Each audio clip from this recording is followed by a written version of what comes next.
South Africans be Decembering from November until the 2nd of January. And then from the 3rd of January, it's like 3 months until the end of January where you are struggling with January blues. And the thing about the year-end period in South Africa specifically, one, we're at the end of the school and the university year. So you are moving on to your next year of studies. It's also the Christmas period.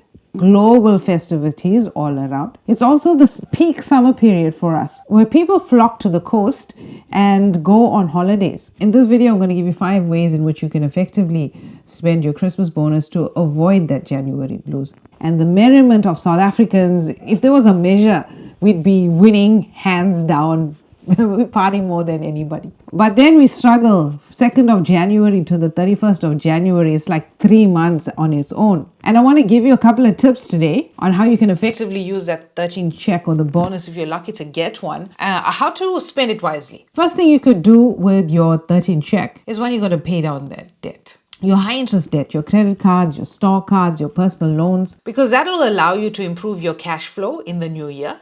If you have the ability to settle your debt now with that one bonus, you'll also position yourself to start building wealth for the long term, because in the coming year, all of your extra funds that you should be paying your debt with, because you don't have to pay that debt now, you can put that money to work for you in various sorts of investments. And you wouldn't be losing all of that money to high interest rates that you could have been paying because, hey, you're financially savvy and you paid that debt. You also have an opportunity to reduce your home loan. If you're somebody who has an access home loan, you can even put it in there to access it at a later time. The next thing you could do is build a bigger emergency fund.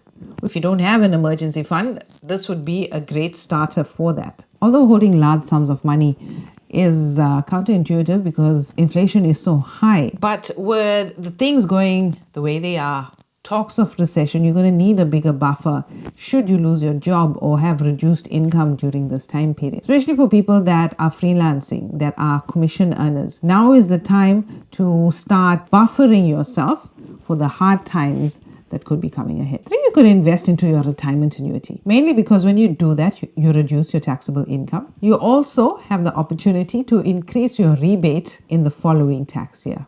If you want help with this, click the link down below. I'll be happy to sit with you and give you a complimentary retirement planning session. And if you manage to save this lump sum, keep this in a high interest account. Do some research. See where the banks are in terms of paying you interest, and try and put that money in a high interest account, and try and put that money into a high interest account that will provide a buffer for inflation. We want to do that because we want to have easy access to cash, because when stuff goes on sale, and by stuff I mean investments, when the market crashes, when shares dip, this is the point that we want to buy at, and we need quick cash to do that. Also consider paying your bills annually with your 13th check. For example, when it comes to your insurance, highly negotiable. Call up your insurance companies and ask them, you know what, if I pay my bill a year in advance, how can you reduce my payments?